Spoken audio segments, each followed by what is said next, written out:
Something rare and special in Clemson tonight. They've waited forever for this event, for the Fighting Irish to return. The faithful are undeterred, their spirits undampened by days of rain and flooding downstate. A heavier deluge is due here later. Two playoff contenders must step forward and prove it right now. Notre Dame versus Clemson. Death Valley is alive and electric. A heavily anticipated collision of two top 12 teams, the undefeated 6th-ranked Fighting Irish of Notre Dame and the 12th-ranked Clemson Tigers. And welcome, Chris Fowler, Kirk Herbstreit, Heather Cox will join us. It is hard to overstate, Kirk, the energy, the anticipation for this game. Joe Montana was the hero the only other time Notre Dame came here. It's been that long. There's so many elements tonight, including the elements. The rain started to come down, and it's supposed to get much worse in a while here. You know, it's something to keep an eye on, obviously. We're hearing maybe the second half it could get really nasty. For now, it's raining. As you can see, that front is moving this way. But at the same time, Chris, I think early it's about your footing. It's about taking care of the football, especially with this kind of atmosphere. Who's going to make a mistake early, and is the weather going to contribute to that? We'll wait and see. Both quarterbacks say they can handle the weather. You got the two Deshons. You know about Watson, but DeShaun Kizer came in when Malik Zaire went down at Virginia. He was the hero. He's had 2 home wins, but this is a little different, isn't it? Yeah, and I really think Notre Dame as a group's been one of the most resilient teams in college football in this first month. And a lot of that has to do with the way DeShaun Kizer stepped up in that game in Charlottesville. They're trailing when he came in. Really has never taken a meaningful snap. And Brian Kelly told us himself he didn't know how he would respond. He converts on a 4th down on a scramble, and then this pass to Will Fuller for the touchdown, and they're able to get out of there with a win. It's going to be different tonight. I think he needs to rely on C.J. Prosise, one of the most gifted running backs to start this season so far in college football. Take some of the pressure off him. I think Brian Kelly goes for that high percentage throws just to kind of settle him in, but make no mistake, at some point, they're going downfield because that's who they have become as an offense with him at quarterback. You know, Prosise, 600 yards in 4 games. No Irish back has ever had more in the first 4, but it's tough to run on Clemson. Now, what about Deshaun Watson? It's been a quiet start statistically for him. You know, a couple of very easy games and then a road win at Louisville. He is one of the more gifted young quarterbacks that I've watched in a really long time, and it's because he just sees the field. He played in the same offense when he was in high school, so I think his learning curve was very quick, and it allowed him to come into this season last year and settle in. Now, he had an injury, and I think the big thing is now is he brings all 3 things that you're looking for in any quarterback running any system, and that starts with an awareness. When you run a tempo offense, look how calm he is. It's nice to have a quarterback see the field, make quick decisions, and be able to get the ball out quickly. The second thing after awareness is decision-making. Any quarterback needs to be able to make good decisions, and obviously, DeShaun, that's a real strength of his as he works to find the open man. And the last thing is the accuracy. Now, he hasn't shown it yet the way he did last year, but I know he's anxious to have an opportunity tonight against this Notre Dame defense. And I really feel personally, when you look at this game from an XO standpoint, I think it could be hard for them to run their tailback, Wayne Gallman, in this game because Notre Dame is so gifted in the front 7. I think you may see Deshaun Watson run the football a little bit more and then try to find matchups on the perimeter to his liking to try to make some big plays in the pass game. Yeah, they got some gifted skill players on the edge, don't they? The Irish defense, for the most part, has been really stout, except for the occasional lapse and letdown. They'll be on guard tonight for this big plays. And that's exactly what you want to do. You want to show enough window dressing, different formations, run the football. And Deshaun Watson had an ACL surgery in December. They've been protecting him. Tonight, I think they'll turn him loose. You mix in some of that, and then you take your shots downfield, see if you can hit a big one.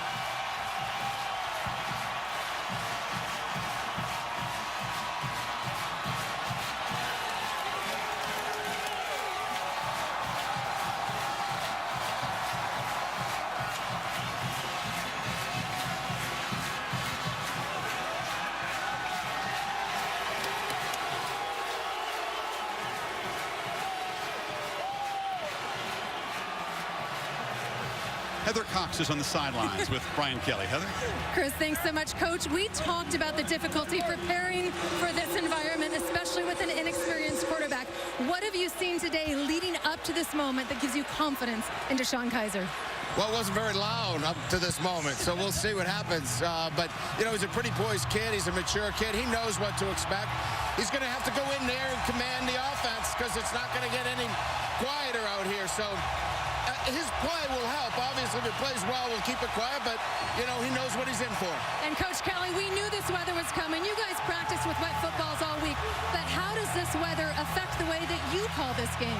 Well, I mean, obviously the field conditions are pretty good right now, so we'll run our offense. We may have to go underneath center a little bit more. Be careful. You got to take care of the football in these conditions. Coach, thank you so much for your time. And guys, certainly with this inclement weather comes some changes down here on the field. Both teams will go to half-inch long spikes, the maximum allowed by the NCAA. Also, both teams are using 36 game balls. They checked in 3 times more than they typically use the 12 on a dry day. Now, the officials will try to change out the ball after every play that will, of course, get wet and heavy. In fact, Clemson quarterback DeShaun Watson told me his hands are so big that if he grips it too much, it will slide out. So in weather like this, he has to use fingertip pressure to have success. Neville Sweeney took his team, Heather, indoors to practice, but they did water down the footballs, Kirk, to give a simulation of these conditions if you can in practice. Yeah, and just by dumping a dry ball into a bucket over the course of an hour and a half practice does not, it's a good attempt by both these teams, but it's not going to prepare you for what you're going to see tonight on this natural surface.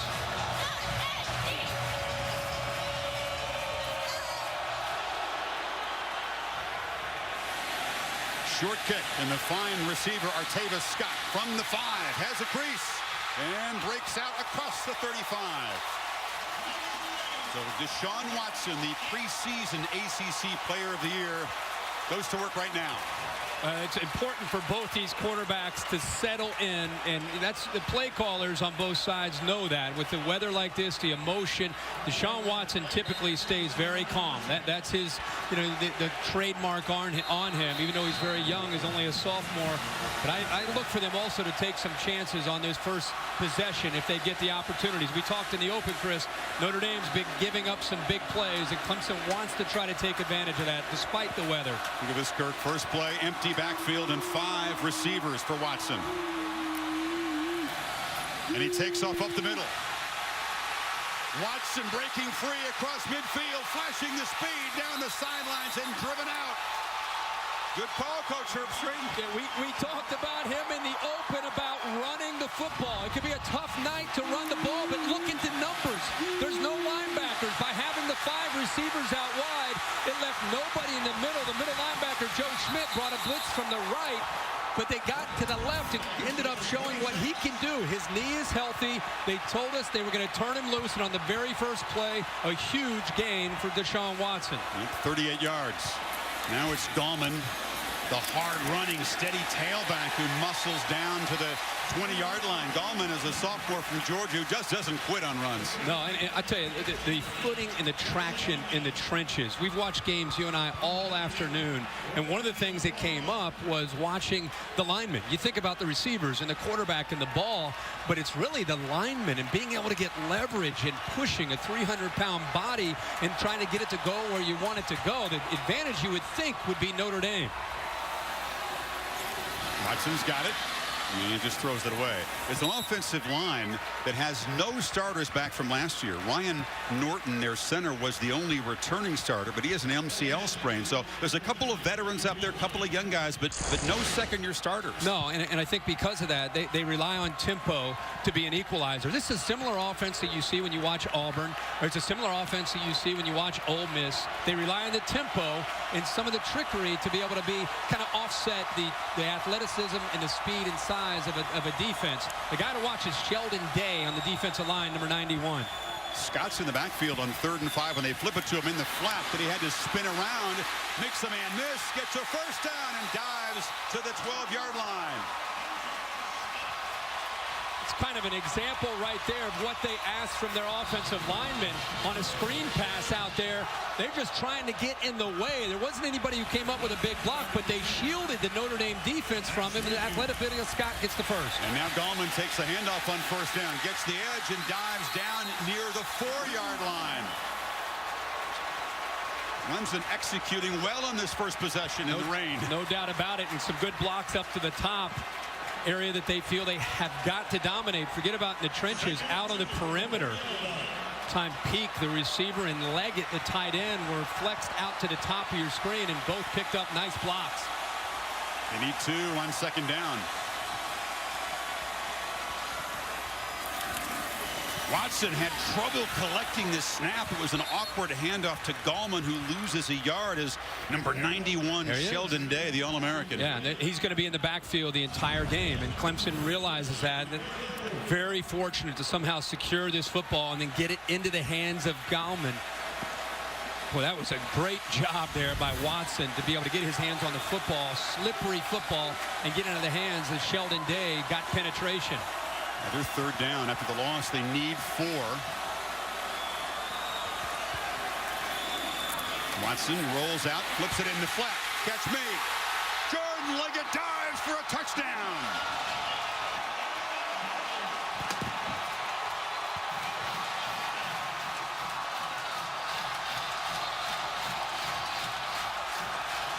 The way you get a crowd into this football game. Nice job of, then we talked about recognizing things, awareness. He saw the blitz. They got a one-on-one opportunity. The linebacker could not get out in time to be able to make the play. The safety, I beg your pardon, Shoemate, could not get out in time. He was kind of rubbed or screened. He couldn't get out in man-to-man coverage, and Leggett is all alone. So a 64-yard drive as Greg Hugel, the freshman kicker, makes it 7-0. An Irish defense that had been very fast starting, Kirk. They had 4 straight 3-and-outs. Give up a touchdown here. Watch the blitz coming from here. Here's the man who's going to get caught up in traffic, Elijah Shoemate. Watch him try to slide, gets over there. One of the receivers got in his way, slowed him down just enough to free up Leggett into the flat, and Watson found him for the touchdown. Tigers convert a couple 3rd downs on their first possession. Watson to Leggett for a short touchdown pass. Now DeShaun Kizer, the young Notre Dame quarterback, will get his first possession already down a touch. Hammond Lakeup, the kicker from last year, comes off suspension. His first action, he'll boot it away. Amir Carlisle, Irish dangerous receiver, takes it at the 5. Tries to find some space and kind of tiptoes out to the 25-yard line. So DeShaun Kizer, a sophomore, a talented 3-sport athlete at Toledo Central Catholic. Yeah, 6'4", 230. I think as Brian Kelly watches his every game, he learns more and more about what he can do and what he's maybe not quite comfortable with. But I think Brian Kelly over the years has worked with different types of quarterback experience, drop back, the way Kizer is, athletic, and he's adjusted his scheme to who Kizer is, more of a drop back quarterback, more of a distributor. He had 1 career pass before that Virginia game. And they'll feed C.J. Procise, who bounces off traffic but cannot get away from Travis Blanks. Let's take a look at tonight's Chick-fil-A impact players for Notre Dame on offense. We've talked all night here so far about C.J. Procise and what a great start he is off to. He needs to be able to get on track to take some of the pressure off. Will Fuller, the big playmaker on the outside, number 7. B.J. Goodson for Clemson, middle linebacker's got to be a leader, and Mackenzie Alexander, number 2. Procise again, nowhere to run as the Tigers swarm the middle. It'll be 3rd and long. They just come right into the interior, right in this area right here. They're coming from the outside as well. They're just closed in. They realize that they need to zero in right now on this running game. It's wet. You're on the road. Clemson just went up 7-0. You're trying to ease yourself in, and Brent Venables has turned his defense loose these first 2 plays. Number 1 defense last year on 3rd down. Kizer needs 15. Cannot find anybody. Keeps the play alive. Shows elusiveness. They'll be dropped 10 yards short of the marker. Well, this is what Kizer's going to get tonight, Chris, from Brent Venables if they get him to 3rd and long. He showed 5 as if he's going to pressure and blitz 5, and at the snap of the ball, 2 of those 5 dropped. And next thing you know, he's only rushing 3 athletic guys, but he has 8 guys in coverage. Kizer had nowhere to go with the football and had to just eat it and try to pick up what he could. Tyler Newsome, the punter for the Irish, off to a terrific start, averaging 47 yards a kick. This is not a good one, though.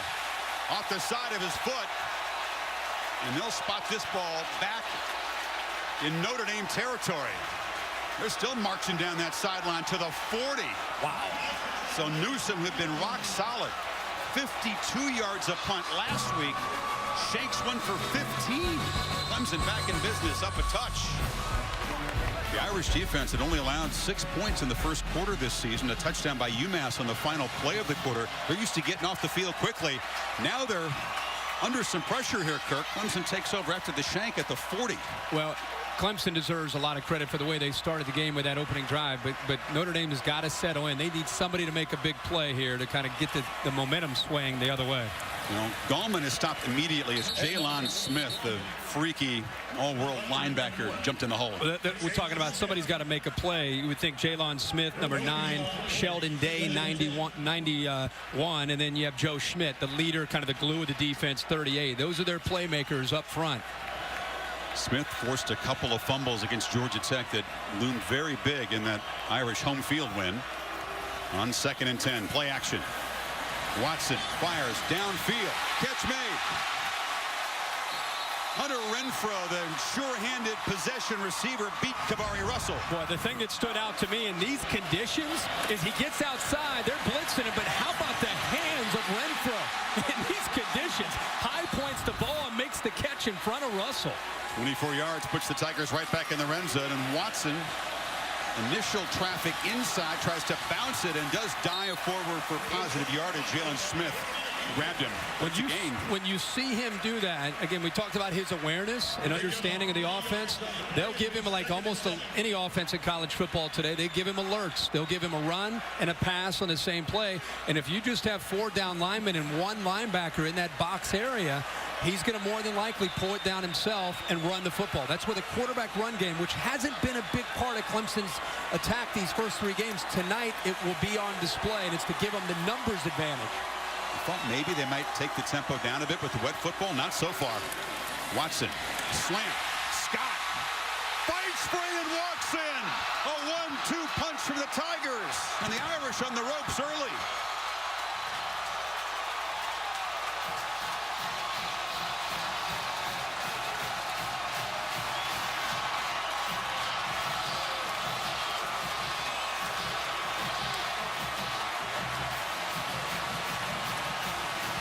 Now DeShaun Watson is razor sharp distributing the ball, and Clemson quickly up a couple of touchdowns.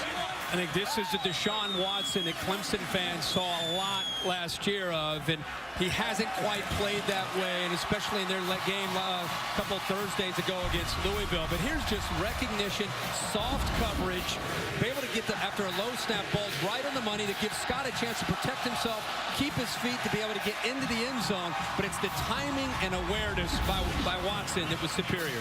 Tigers have run 11 plays and have 14 points.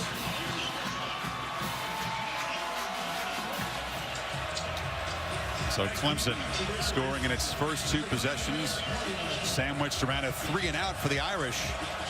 And it's 14-0 quickly here.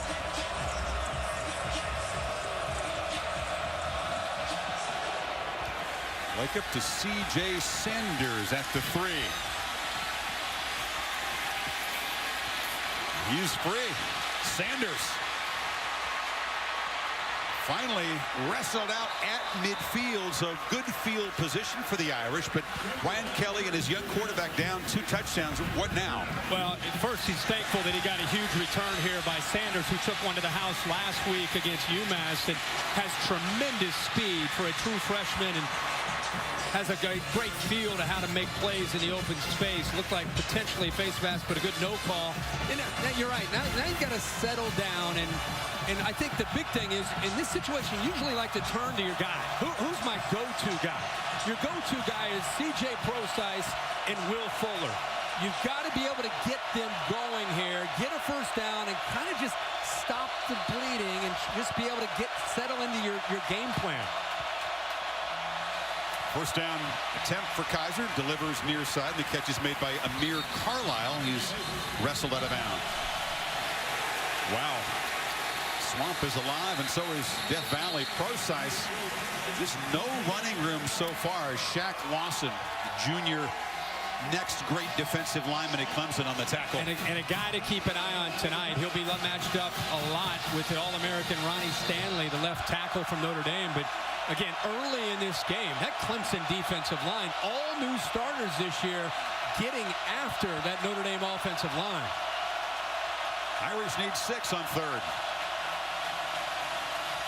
Kizer, well protected, delivers a strike, and Chris Brown makes a first down catch inside the 40.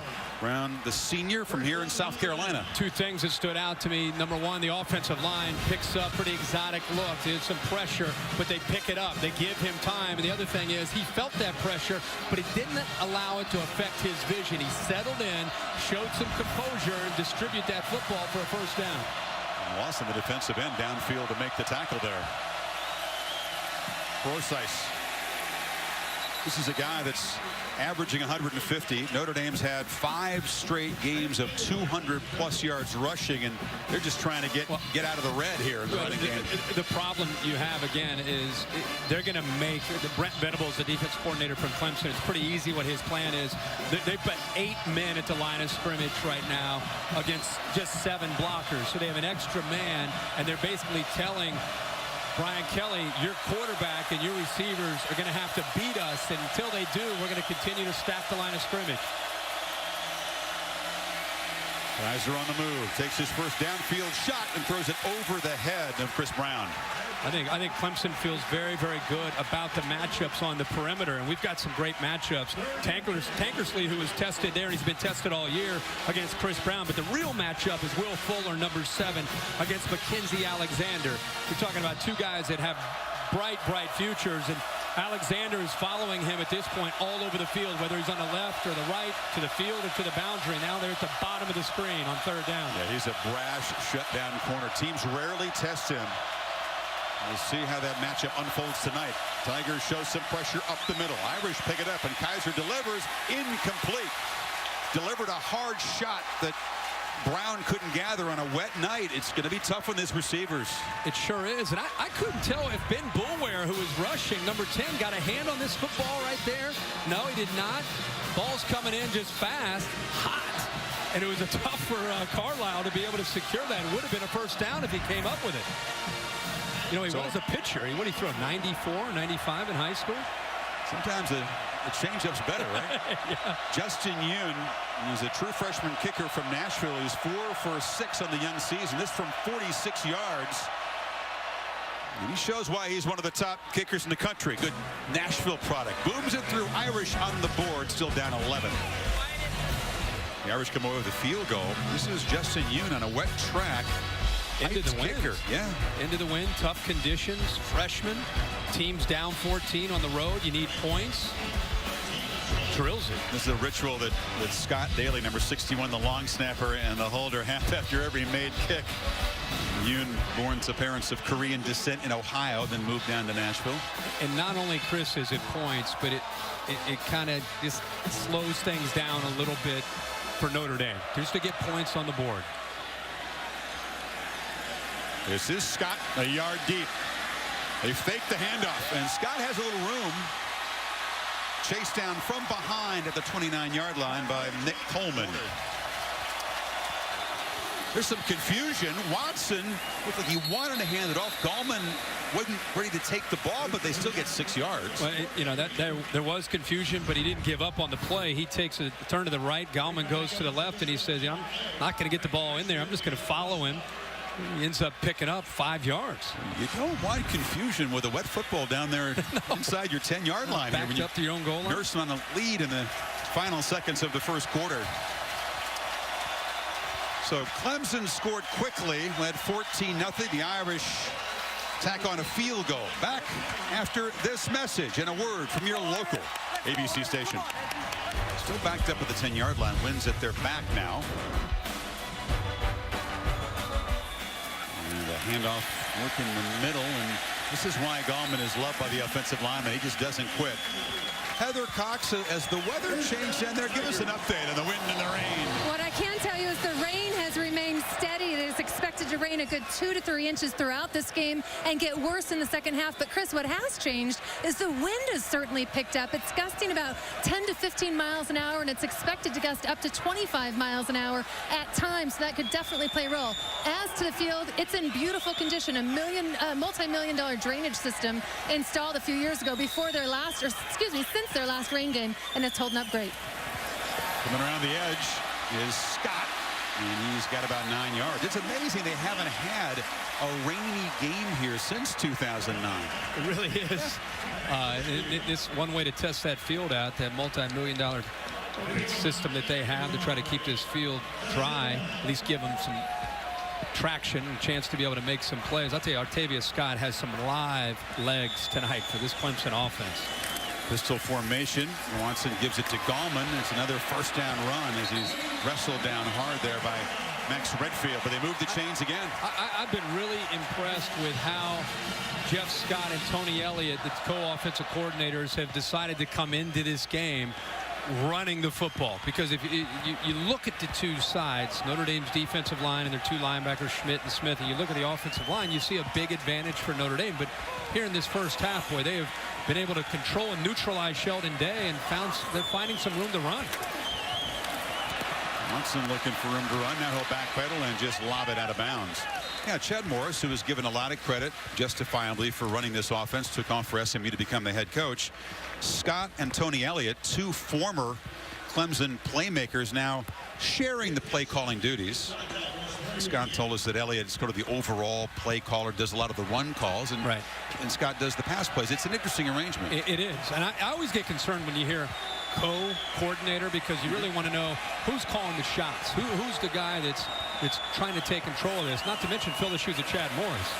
Empty backfield, and it was a design run all the way, but big Sheldon Day wouldn't let the quarterback get away. 3rd and long now. And they're bringing a lot of linebacker pressure. That's one of the things that they came in feeling that they had to do, and it's kind of a staple of Brian Van Gorder, is try to turn Joe Schmidt loose, who this time they bring him up from the top, and also to let Jalen Smith kind of clean it up. One thing I'm seeing is Jalen Smith is starting to spy DeShaun Watson. DeShaun Watson came into this game not running a lot. This game he has been running, so they put their best athlete, number 9, on him. Yeah, exactly. If there's one guy who can spy him, it is number 9. Hand it back off inside. Breaking free, Brooks. And that's a nice run. A little used playmaker for the Tigers, but on 3rd and long, they get close to the marker. It's going to be 4th down, though, so we'll see if old Dabo's in a gambling mood up 11. That's a good job of picking up some positive yards there. Joe Schmidt was picked up by a nice block, and Max Redfield, who's been playing with a broken thumb, he broke his thumb against Texas. He's had a cast for 3 weeks. They've held him out some because he hadn't been able to make a lot of tackles with that cast. He came up and just kind of whiffed on Brooks. They were lucky that ended up being a first down. They stop him about a yard short, and so Teasdale's in to punt. It's a good one with the wind at his back. A little bounce and roll dead at about the 10-yard line. Now, I thought it was touched at the 10. They're going to spot it at the 5. So poor field position on a rainy night for Kizer. Cassidy, thanks. Well, Fournette, one of the few backs country who got off to a better start than C.J. Process for Notre Dame, but he has gained -5 on 6 carries. He has 1 of his 6 carries actually gained yardage.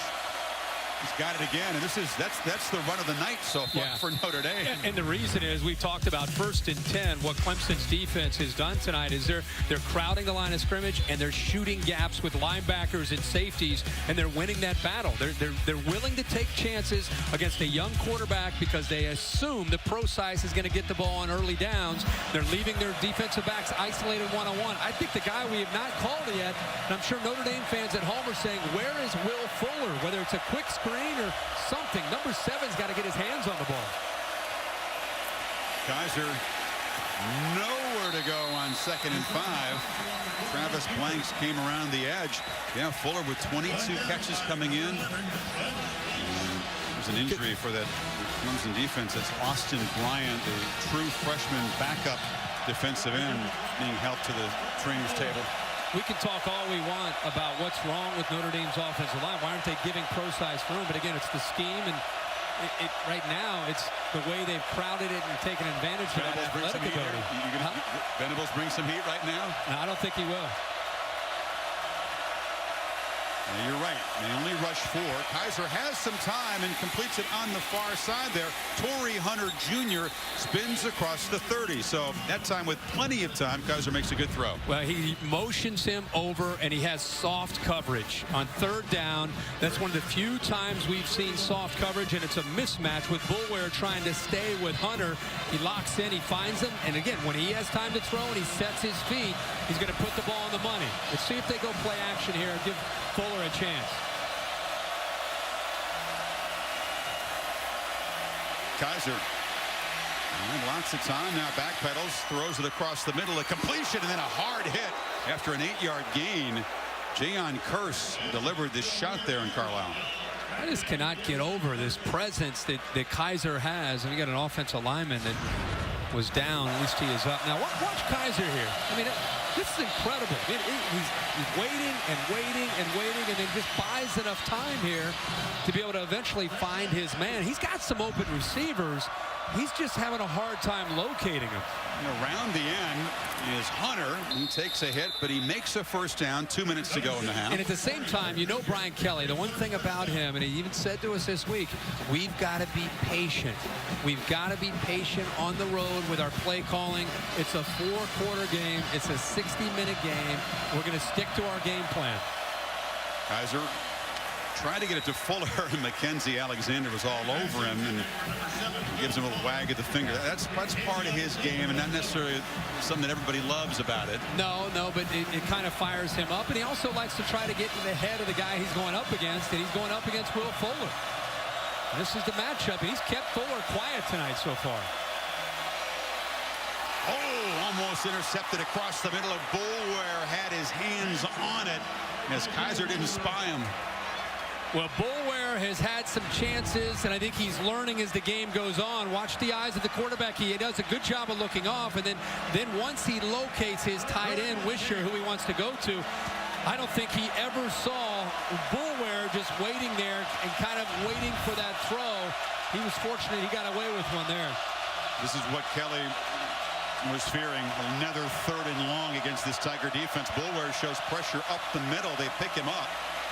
Kizer has time, but a couple receivers in the pattern. Now a flag comes down in the secondary. And this is going to be against the Tigers. Holding, defense, number 11. 10-yard penalty, automatic first down. That's a great call. Amir Carlisle was actually about to break free from Travis Blanks. And he got fooled, and like most defenders, when they get fooled, they just kind of put their arm out and try to grab on, and he did. He locked on to Amir Carlisle. Great call right there by the officials, and the right call.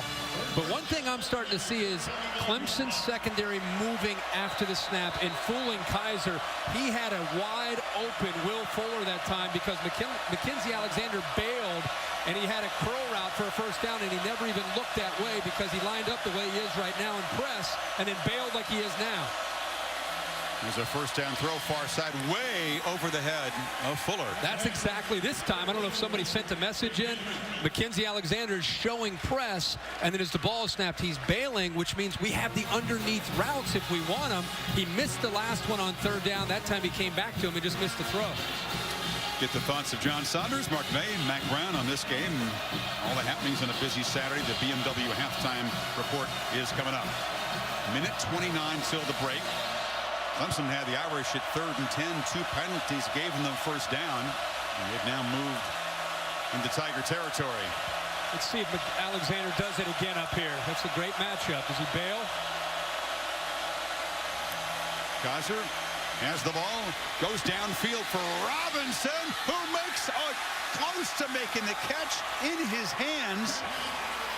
He was running against Tankersley, and the Admiral's son has been nursing a knee, could not collect it. It would have been a great catch, but Chris, remember I talked about this, and also watch this down the middle of the field. This is part of being young and being a quarterback. They bring the blitz, and look right here how it breaks free, and look at this open man right there. These are things he already had locked in on Robinson. Robinson had a chance, but he had two wide open receivers he never saw. That's a great point. He went to the third easiest guy, right, in that route? 3rd and 10 across the middle. That's Hunter making a catch, but hit hard by Blanks, short of a first down. So 4th down. Ball spotted with the 44. To Brian Kelly, it's smart to just kind of work a little bit of clock here, getting under a minute. You talked about they deferred, so they get the ball to start the second half. So Newsom to punt into a wind, drops the point and kicks a short kick, but a nice roll. And so inside of 30 seconds, Clemson will have the ball at the 3-yard line. Dalton was excited watching Trevon Boykin and TCU drop the hammer on the Horns. They was 30-0 TCU at the end of the first quarter. Never thought I'd ever see TCU or anybody up on Texas 30-0 in the first quarter. So safety as Watson takes a knee. Boy, it was a fast start for the Tigers. Took the first possession of the end zone, got a 3-and-out, and we're quickly up 14-0. But the Irish defense rose up, and Clemson only outgained Notre Dame by a total of 15 yards in the first half. Irish will get the ball to begin the second half. Coach, you came in saying that you really wanted to force DeShaun Kizer into making some bad reads, some uncomfortable situations. How have you been able to do that so far? Well, we haven't done a great job on 3rd down, and when we have done a good job, we're getting penalties. So we got to clean that up. I mean, we've had them in jail a couple times, and we bailed them out with some stupid penalties. So we got to fix that. But hey, offensively, love to start with it. We had a couple of field position issues where we were able to flip it back. So hey, we just got to settle in, come out and play a great second half. But we know they're a great team, and it's going to be a great half. So we just got to get in here and get a few things cleaned up. Coach, thanks for your time. Clemson trying to give the ACC a much-needed signature win. They lead the Irish 14-3 at halftime. Party mood here. DJ Shaw.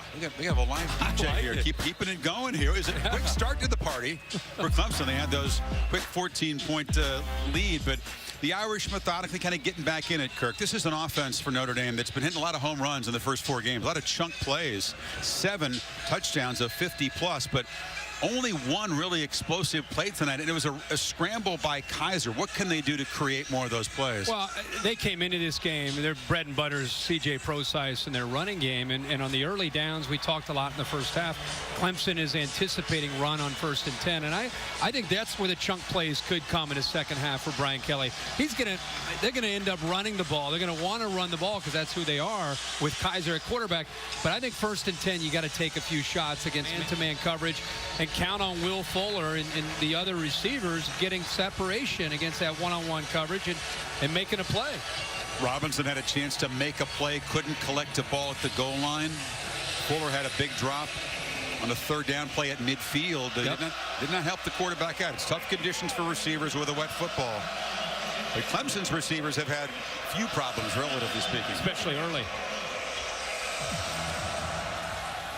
See if Sanders collects it on the hop. And the freshman follows some blockers, breaks a tackle, loses the ball. And Clemson says they've got it at the 30.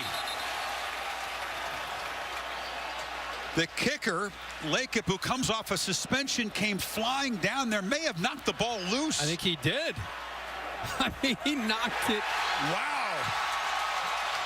Welcome back to the Clemson Tigers. Again, had a tough start to the season. You don't expect this from a kicker. I mean, this is incredible technique. He put his helmet right on the football. And that is unbelievable play by the kicker, and DJ Greenlee ends up coming up with it. C.J. Fuller may have been involved in the recovery as well. So Notre Dame immediately has to go on defense, Kirk, and try to prevent this lead from growing. Well, and if you're Clemson after a big turnover like that, you're in attack mode. Talking to the freshman. Scott on the pop pass. Has a couple of blockers out front. Nice first down gain before Smith got him. Really reminds me of how the game started.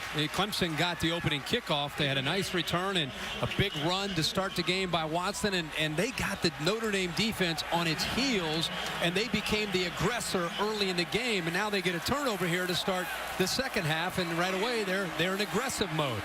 Scott is in the backfield as they motioned Gallman out, and the throw is incomplete. It was low. And trying to come back to the ball there was Jermon Hopper. 3rd and 2 now. Yeah, double screen set up to the left and the right. Notre Dame took away Artavius Scott and also did a really good job of taking away the receiver to the right. Nice defense, anticipating and expecting that. So after the first turnover of the game, Clemson needs to. The Irish, this would be enormous for the Notre Dame defense to get a stop after the fumble. Remember, quarterback run was a real weapon for Clemson. Scott in motion. Watson does keep it and heads to the end zone.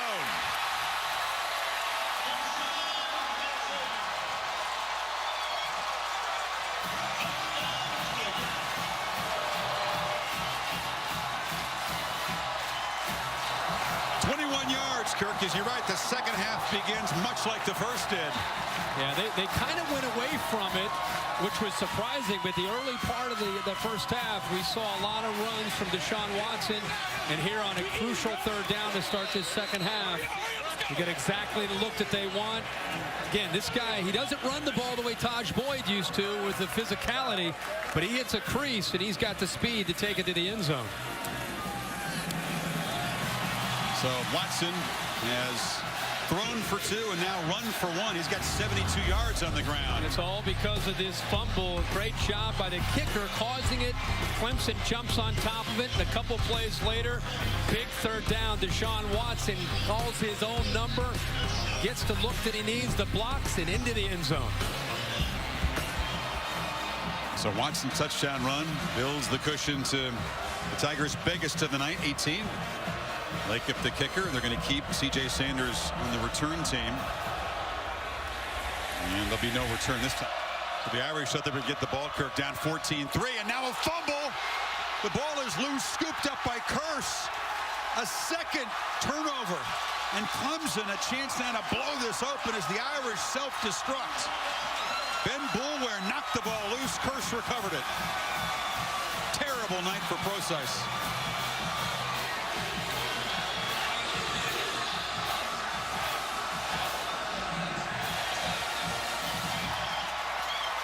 Well, it's been one of those nights for this Notre Dame offense. He finally gets a little bit of room to work with. The contact from Boulware, the club that comes through, the ball is down. They had a little bit of room.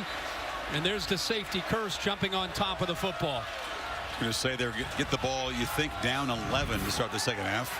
With the fumble kickoff, they get it back down 18, and now in the first play, cough it up. Well, this is huge right here to see what happens. Look at all the miscues and mistakes, the things that have not gone their way.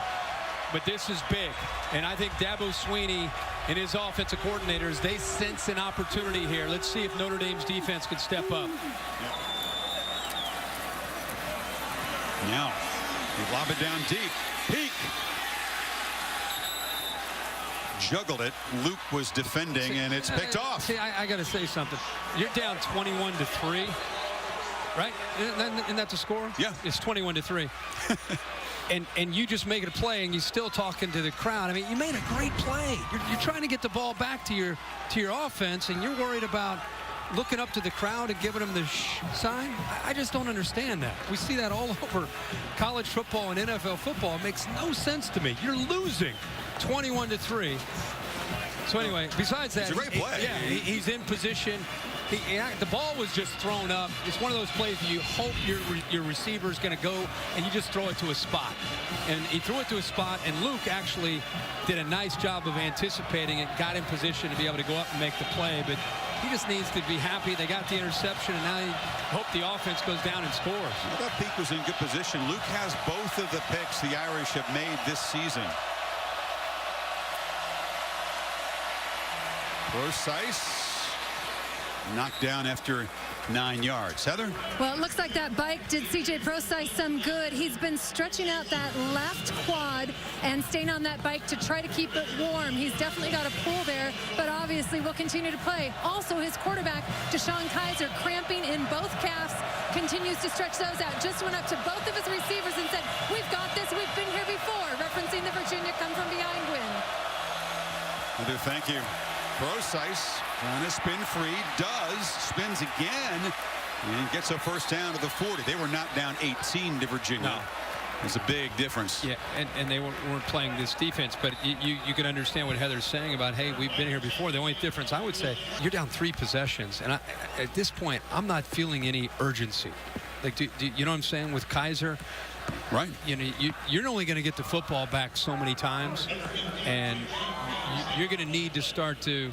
You don't have to go hurry up, but you need to kind of get out of the huddle and have a little bit of urgency to you, because it's not just about scoring on this possession. You need another stop, and then another score, and then another stop, and another score. Absolutely. 15. Back after this message, and a word from your local ABC station. Beginning of the final quarter, this presentation of the ACC on ESPN. Clemson, one of 6 ACC opponents the Irish are playing this year. And the rain has not dampened the spirits. It's still a rowdy party in Death Valley, and a long hill to climb for the Irish. Kizer has time now, decides to take off and slides down at the 45. It's a good first down gain. But you'd like to see him, Kirk. I'll ask you, and again, how do you create a chunk play? The problem is Brent Venables is a smart guy. He's got 2 safeties that are deep, taking away anything thrown downfield unless you can throw it over the middle of the field, or you can try to hit a slip screen. But Brent Venables knows they need to hit some chunk plays. He wants to make them have to drive the field for everything that they have. Venables in his 4th year. His defense has improved its points allowed every year. Well, Kizer gives a fake and loops it down wide open. His Prosise on the sidelines stays in bounds and scores. So there's that chunk play for the Irish. And they are still alive, 56 yards. And they snuck him out of the backfield, and the defensive backs from Clemson just completely lost him. They had their eyes in the backfield. They didn't feel him sliding out of the backfield at all. I think they were so concerned about Will Fuller and the other receivers that he just got lost. And Travis Blanks, number 11, tried to catch up with him, but just he got behind him.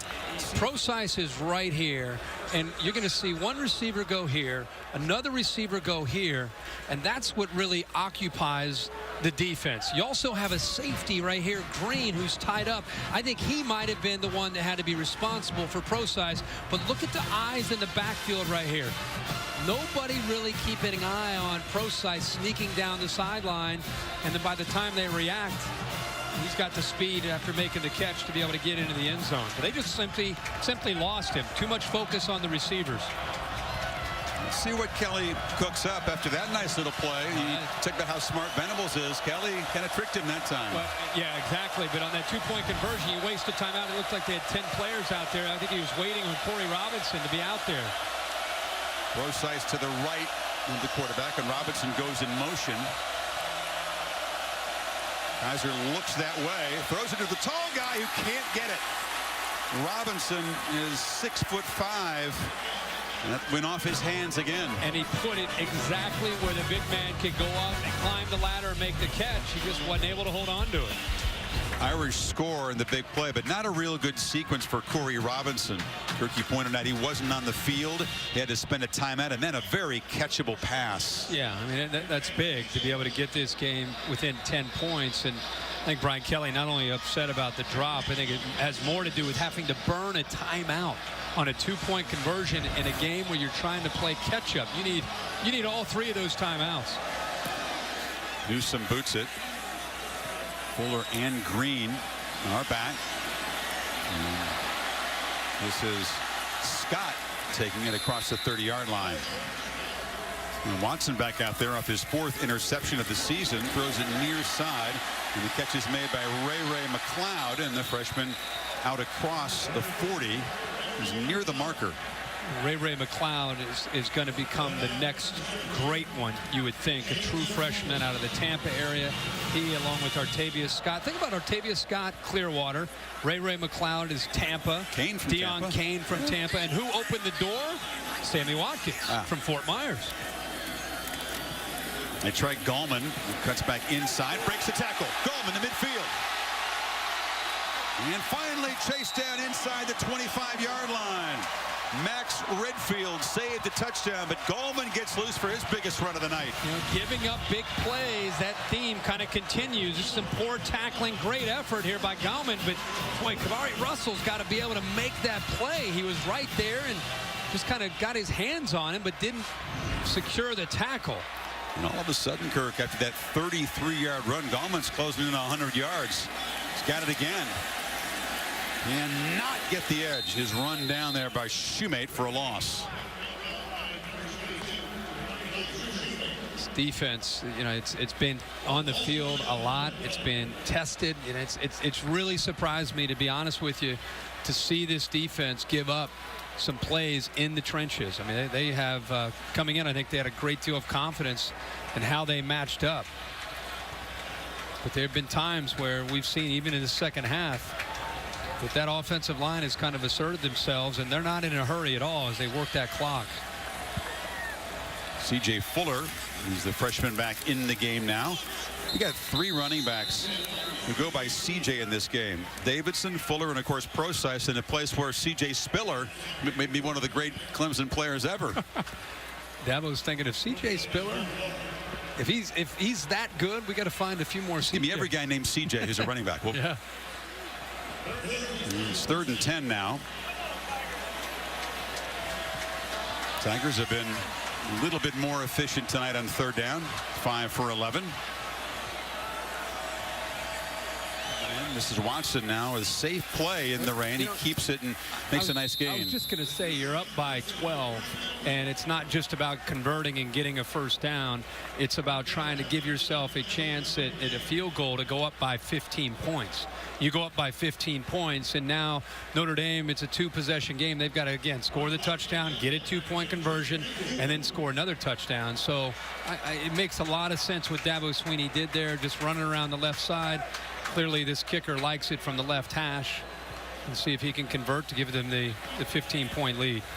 35-yarder for the walk-on Greg Hugel, who is 4 of 5. Seth Ryan is the holder on a wet night. Does a good job to get it down, and Hugel knocks it through.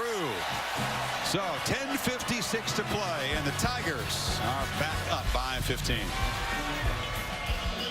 Cassidy, thank you. That Bruins team, Kirk, was so impressive in hammering errors on the road last week, but we knew it was going to be tough in the Pac-12 to go through unscathed, and they dropped for the first time. Looking around in these first 4 or 5 weeks, and Malik and I were just talking there at the break about, I think he said it was 07. It's going to be one of those years, even with a loss, you're not out of it.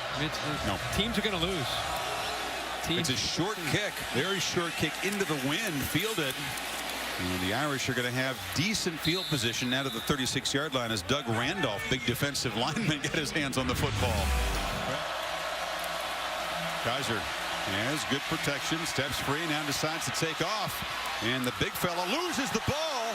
Bouncing around, the Irish have recovered. It was Procise right there. A very fortunate hop as Wilkins forced the quarterback's fumble. Heather?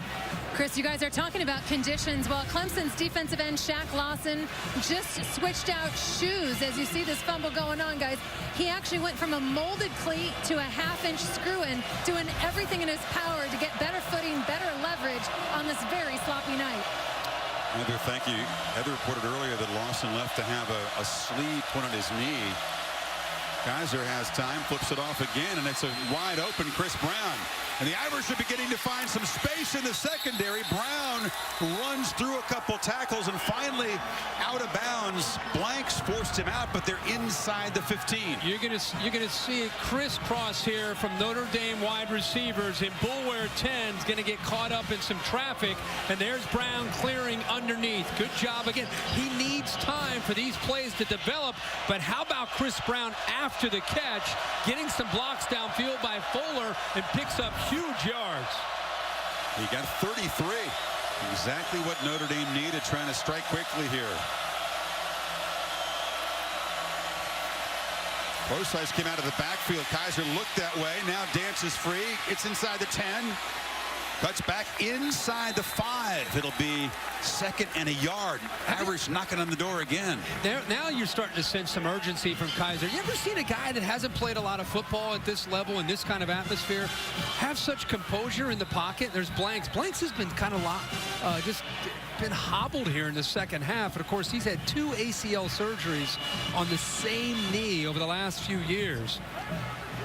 Yeah, he works so hard to get back. He's a very respected, smart member of this Clemson defense. He takes off to run. Watch Amir Carlisle get involved 3 right there. That's the guy who right now Blanks, who's down. But a teammate hit him after he went down. Yeah. And he's already kind of been, looks like he's been struggling. When he was chasing earlier on that touchdown by Procise, it looked like he was really laboring. They don't really rotate a lot of guys in on this Clemson defense. They asked their starters to play a lot of snaps. Are they wearing down? Procise shifts over on 2nd and 1. Keeper, Kizer, touchdown. And the Irish are coming back. We just said, you not only do you need to score, but you need to score in a hurry. How about a minute 49 to put a touchdown up on the board? And instead of going for 2 now, they're going to go for 7 or try to get it, try to go for the extra point for 7 points now and wait to get the 2-pointer if they get the football back. Yeah, this would cut it to an 8-point margin if they can convert here. But you're right, 4 plays, 64 yards, a minute 49. So they needed Brown's catch was the big play in the drive. And Kizer, a strong runner. And remember, he's been the comeback kid against Virginia on the road. And he said, guys, we've been here before. He just keep these guys in it. Just really impressed with what he's done. Not a great night, but he's hung tough, and he's given his team a chance to come back in this game. Irish were down 21-3 entering the quarter, but Kizer has let him do a couple touchdown drives. Yeah, and again, his numbers aren't going to blow you away when you pick up the box score tomorrow, but what's going to impress you if you watch this game is how he's just kind of hung tough. They've not been able to run the football. They put him in some tough positions. I just can't get over how he sits in the pocket and how much time he has and how he doesn't panic. Scott, a yard deep. And the Irish coverage team had him corralled, but Artavis Scott breaks free now. Chased out of bounds by the kicker at the 45-yard line. The slippery receiver, also a dangerous returner in Clemson, has nice field position as they protect now an 8-point lead in the final 9 minutes. Greer Martini does a good job of getting down there. He just can't come up with the tackle. And I think a lot of the Notre Dame kickoff coverage team thought he was already down. Then he picks up about another 25 or 30 yards and throws in a little stiff arm at the end there. Newsom, who's the punter and the kickoff guy, good job to get Scott out of bounds. So now it's Watson at the 44. And all of a sudden it's a tight game, and Gallman hammered hard, spins forward, and if you're the play callers, Jeff Scott, Tony Elliott, what do you do now with your lead down 8 all of a sudden? I think you go right to number 4 and you put the ball into his hands and you say, all right, earlier in this game when we've had some success, it was him throwing the football and also the quarterback run game. And I just think this guy is, you like to think the Clemson coaches feel he's one of the most talented quarterbacks in the country. You definitely want him to be able to make the decisions. And he's also working clock along with trying to pick up first downs. Keeps it. Gets a crease. Watson takes a hit, slammed down 2 yards short of the marker. It'll be 3rd and 2. Because they've been able to get Wayne Gallman going, now when he carries out a fake, he's had 2 or 3 defenders chasing him down. This is when you really have something going. There's 2 guys that are just completely gone. In fact, he got tackled. He got hammered, and it opens up some room there for DeShaun Watson to run the football. DeShaun took a hard hit himself at the end of that play. It's Gallman to the right of the quarterback on 3rd down. Now motions out. Watson running all the way, but running right into traffic, dropped for a loss. The Irish were all over that keeper that time. He loses a yard, and it's 4th down. A slow developing play.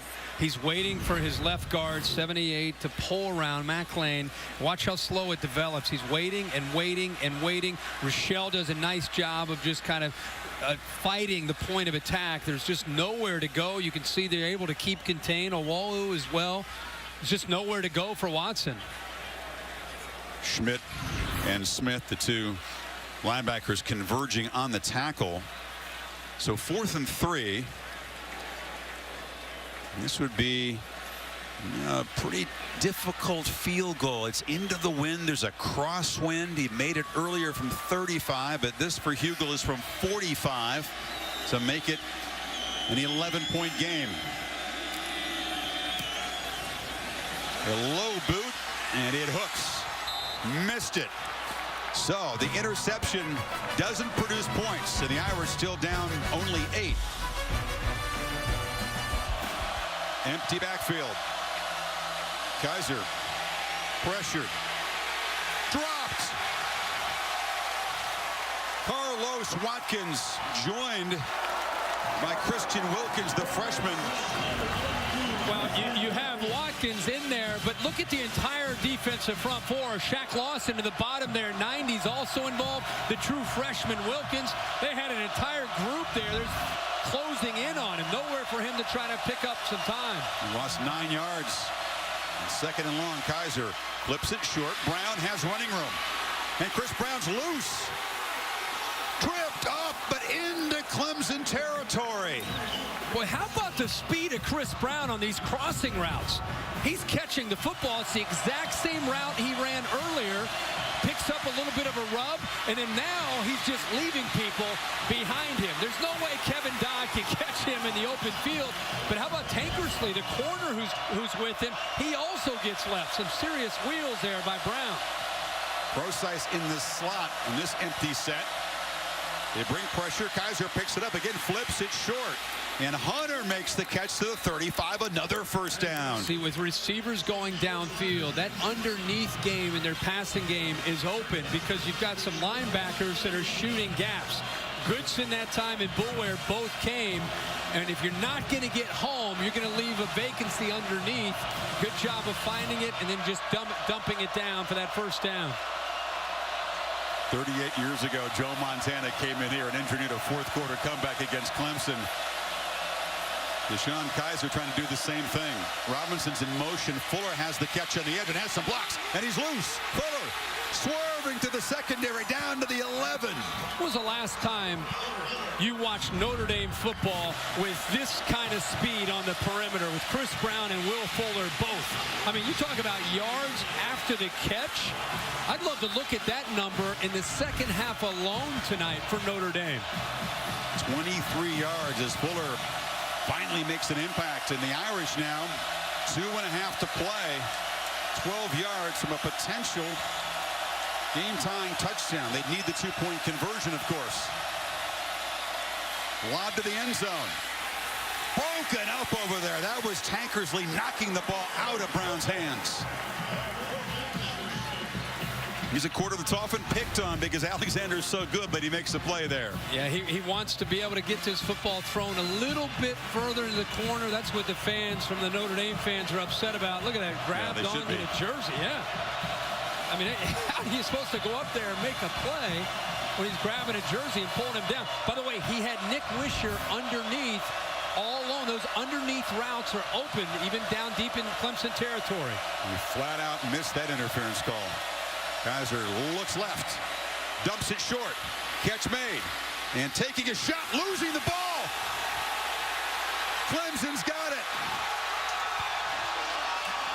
Chris Brown had the ball, was headed toward the end zone for a potential game-tying touchdown, and it was knocked free. Goodson, who had the pick earlier, made the recovery, Kirk. Yeah, it looked like Curse got his hand on the football and knocked it loose, Chris, and Goodson gets on top of it. We just said the underneath routes routes are open. Watch how open they are. It just clears out. It's a great read. Brown's there. Brown's been dangerous after the catch. It's not that hit. It's right there. The left hand of one, Curse, gets in there. There's the initial hit. Then the left hand jars the ball loose. And then the middle linebacker, B.J. Goodson, jumps right on top of it.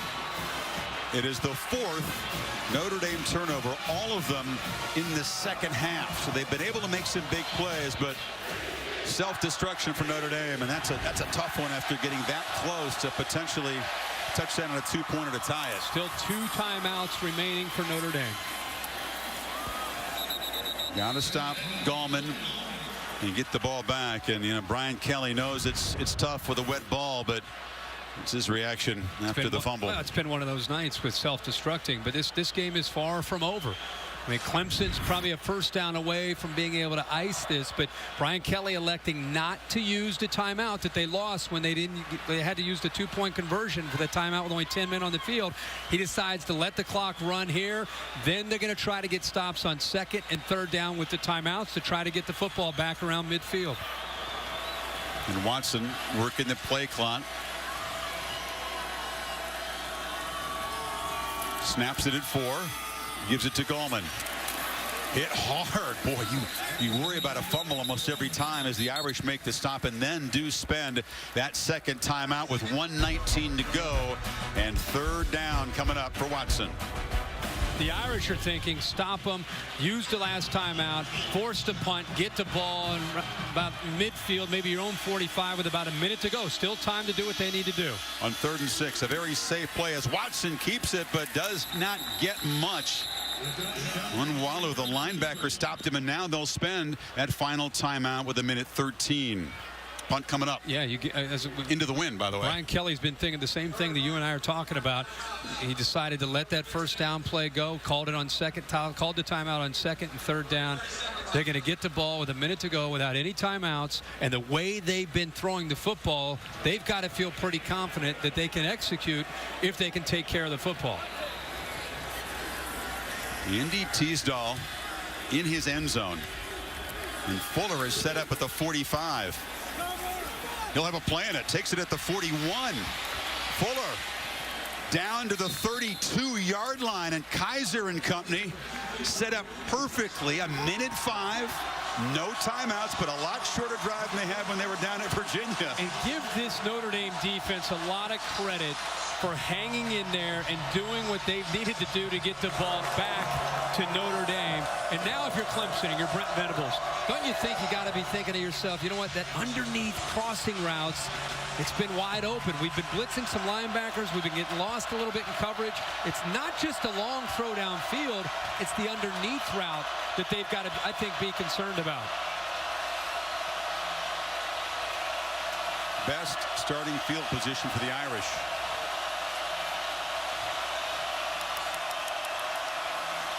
Snapped it at 1. Lost the ball. Just came out of his hand. Okay, remember, no timeouts. He's got to have some urgency here. They work on this. He doesn't have a ton of experience in this other than the Virginia game, but he's got to crank. This is where you really got to have some intensity. Inside of 50 seconds, they lost about 6 yards there. Kizer steps up. Flips it short, incomplete, out of Brown's hands. That actually is the best thing that could have happened to Notre Dame, because if he caught that football, then he's tackled in bounds and they don't pick very many yards up, and the clock just keeps going and going. Clemson doing a good job right now. They've got 8 guys in coverage and they're trying to keep Notre Dame in bounds. They want that clock to just keep going. 2 plays to get 16 yards and keep hope alive. Kizer cannot take a sack. He's got to be aware of that. He's going to throw it away if he feels pressure.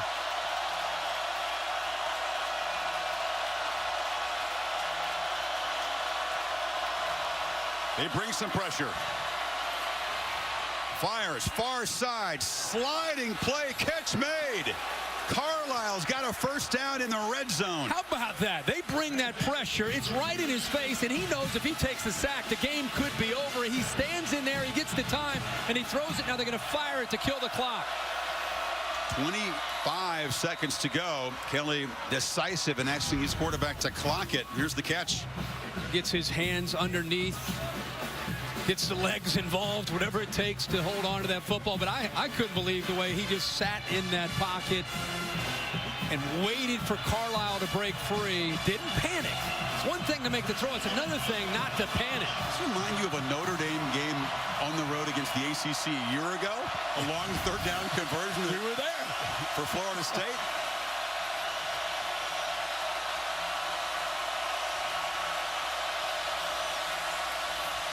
Kizer flips it near side. Brosize breaks the tackle. Gets down to the 2. Clock stops with the first down. A missed tackle there by Clemson. They had him inbounds and short of the first down. They were not able to pull him down. How about the strength there of Brosize? Game's over if you're tackled inbounds.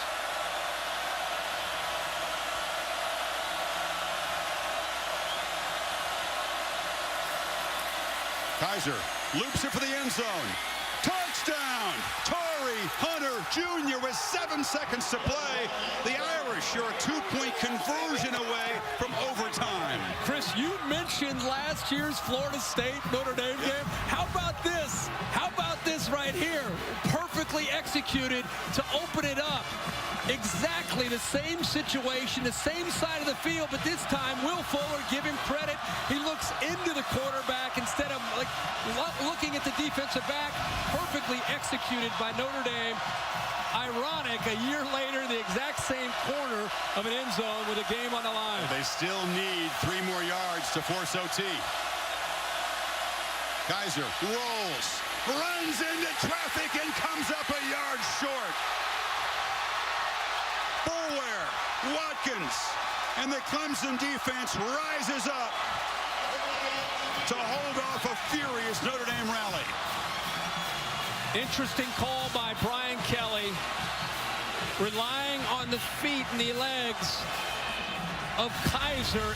This is all about the defensive line of Clemson. Watch Dodd and watch Watkins work here, and then you have the safeties and linebackers come in and help out. But a great job up front.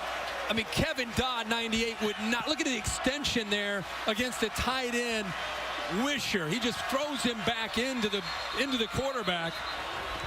Boulware's involved. You saw Blanks get in there. And, of course, you saw Kelly's disappointment, Watson's relief. You know, the decision by Kelly to go for 2 early in the 4th quarter and to get that first touchdown will be questioned now the way things eventually worked out. But just like the game we referenced a year ago in Tallahassee, it looks like a Notre Dame perfect season is going to come to an end with a close call on the road in a tough environment against an ACC team. Well, let's see how this onside kick goes. This is the freshman kicker, Justin Yoon. They practice this all the time, trying to get that perfect hop.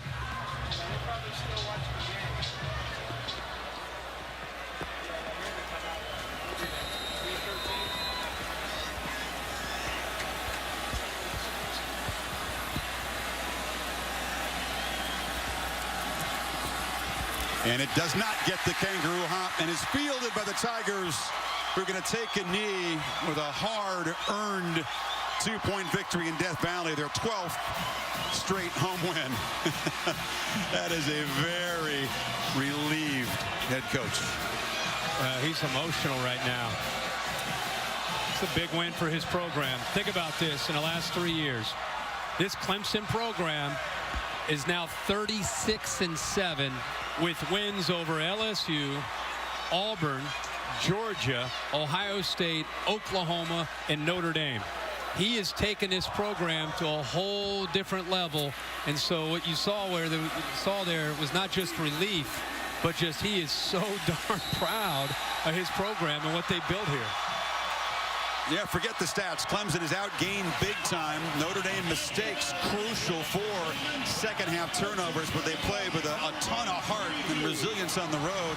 Kizer, who helped lead that comeback, coming up 1 yard short on that 2-point conversion carry. Yeah, that's really what you need to take away from this game. It's a huge win for Clemson early in the year at home against a good Notre Dame football team. But Notre Dame, with Kizer at quarterback on the road in these conditions, down big looking like they didn't have any chance at all. They had 4 turnovers.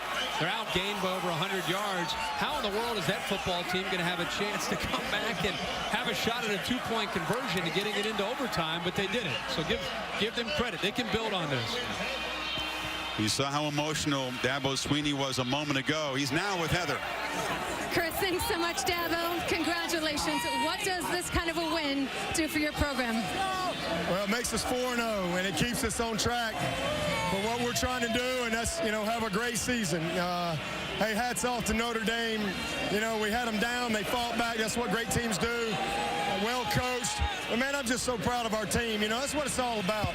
It ain't always perfect, but what I told them tonight was, listen, we give you scholarships. We give you, stipends and meals and a place to live. We give you nice uniforms. I can't give you guts, and I can't give you heart. And tonight, hey, it was BYOG, bring your own guts. And they brought some guts and some heart, and they never quit to the last play. Just freaking play this play. Don't worry about our screw-ups. Play this play. Win this down. And, just happy they never quit. But, again, great effort by Notre Dame. But let me just tell you, rain, sleet, or snow, Tiger Nation, they show. And they were here tonight. Great job. We're going to do the whipping 98. You want to do it right sure now? will. Forget the whipping. Bring your own guts, guys. Well, there will be a dance. Just check YouTube tomorrow because Dabo's going to get down in the locker room after that win. I thought he might pull the whip out down on the field there. Well, the party on a rainy night in Death Valley is just getting started here as Clemson holds on 24-22 over the Fighting Irish. Hope you enjoyed tonight's game. It was produced by Bill Bonnell, directed by Derek Mobley. For Kirk Herbstreit, Heather Cox, and our entire crew, which worked beautifully in these tough conditions tonight, I'm Chris Fowler. The Ford Wrap-Up Show is coming up right now. Cassidy?